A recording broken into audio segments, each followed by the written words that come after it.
ஆம், அனைவருக்கும் வணக்கம். நான் டாக்டர் பாபு ஏழுமலை, இடதுநிலை நிபுணர், எம்ஜிஎம் ஹெல்த் கேர், நெல்சன் மாணிக்கம் ரோட், சென்னையிலேருந்து பேசுகிறேன். ஒரு 69 வயதான ஒரு எல்டர்லி பர்சன். அவர் வந்து ஹார்ட் அட்டாக்குன்னு வந்தாங்க. கொஞ்சம் டிலேட் ப்ரெசன்டேஷன். ஸோ பெயின் வந்து ஒரு 2 நாள் கிட்டது அவருக்கு இருந்தது. ஸோ கொஞ்சம் காலம் தாழ்த்தி தான் ஹாஸ்பிட்டலுக்கு வந்தாங்க. வந்து பார்க்கக்குள்ள அவங்களுக்கு இசிஜியில் மேஜர் ஹார்ட் அட்டாக் இருந்தது, ஹார்ட் ஃபங்க்ஷன் கம்மியாக இருந்தது, பிபியும் கம்மியாக குறைந்திருந்தது.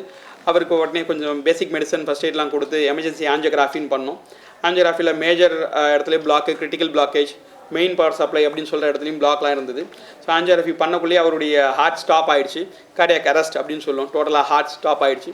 உடனே அவருக்கு சிபிஆர் அப்படின்ற முதலுதவி ஆரம்பித்து அப்புறம் எக்மோன்ற சப்போர்ட் யூஸ் பண்ணோம். இது எதுக்குன்னா பிபி இம்ப்ரூவ் பண்ணுறதுக்காக. ஸோ ஹார்ட்டோட ஃபங்க்ஷன், பிபி இம்ப்ரூவ் பண்ணுறது எல்லாமே அந்த எக்மோ சப்போர்ட் அதை பார்த்துக்கிச்சு. அதுக்கப்புறம் அவருக்கு அந்த காம்ப்ளெக்ஸ் ஆஞ்சியோபிளாஸ்டி பண்ணி அடப்பெலாம் ஓப்பன் பண்ணி பிளட் ஃப்ளோ ரெஸ்டோர் பண்ணி அதுக்கப்புறம் ஐசியூவில் வச்சுருந்து டிஸ்சார்ஜ் பண்ணோம். இன்றைக்கி அவர் heart function almost close to normal வரைக்கும் வந்துடுச்சு. நார்மல் லைஃப் லீட் பண்ணுறாங்க. ஆல்மோஸ்ட் லைக் அவருக்கு ஒரு செகண்ட் இன்னிங்ஸ் இன் லைஃப்னு கொடுத்த மாதிரி தான். ஸோ அது இந்த மாதிரி ஒரு அட்வான்ஸ்ட் லைஃப் சப்போர்ட் இந்த எம்ஜிஎம் ஹெல்த் கேர் ஹாஸ்பிட்டலில் அவைலபிளாக இருக்குது.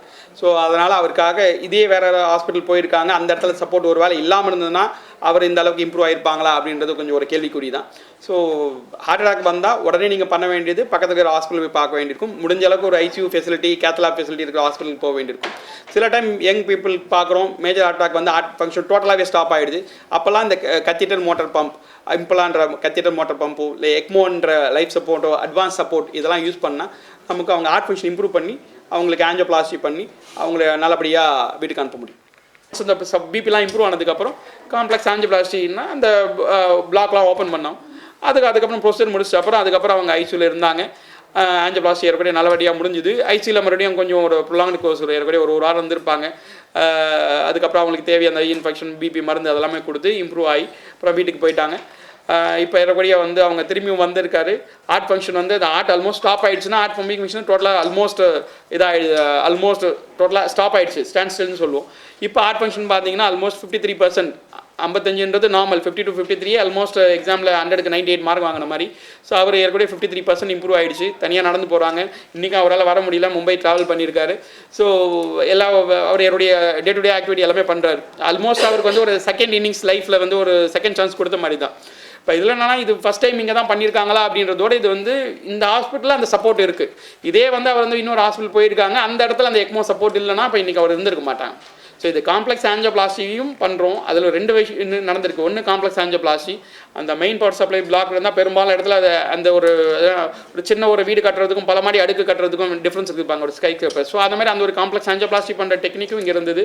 அதோட முக்கியமாக அது பண்ணுற அளவுக்கு அந்த ஒரு ஸ்ட்ராங் ஃபவுண்டேஷன்ன்றது அந்த சப்போர்ட், மெக்கானிக்கல் சர்க்குலேட்டிவ் சப்போர்ட், எம்சிஎஸ் அப்படின்றது. ஸோ அந்த எக்மோ சப்போர்ட் இங்கே இருந்ததுனால ஸோ அதுவும் உடனே அது பண்ண முடியுது. ஏன்னா சில ஹாஸ்பிட்டல் அது இருக்காது, வேறு எங்கேயா அந்த எக்ஸ்பர்ட் வர வேண்டியிருக்கும், அதுக்கு ஒரு 2 மணி நேரம் ஆகும் நம்ம டிராஃபிக்கில். இங்கே உடனே அதை பண்ணதுனால பண்ண முடிஞ்சு. ஸோ அதனால் இப்போதைக்கு அவங்க நல்லா இருக்காங்க. இன்ஷார்ட் ஒரு 2-3 ஸ்லைடு அந்த 3 சப்போர்ட் பற்றி பேசுறதுக்கு வந்து நான் சொன்னேன். ஃபஸ்ட்டு வந்து பலூன் பம்புன்றது ஒரு பலூன் வந்து ஹார்ட் வரைக்கும் போகும், தொட வழியாக போயிட்டு அது பம்ப் பண்ணும். இது பட் ஒரு லெவல் அளவுக்கு பிபிக்கு தான் அதை வேலை செய்யும். யூஸ்வலாக பிபின்றது நம்ம ஒரு ஃப்ராக்சர் மாதிரி எழுதுறோம், 120/80. 100 கீழெலாம் போச்சுன்னா பிபி கம்மியாகுதுன்னு சொல்கிறோம்.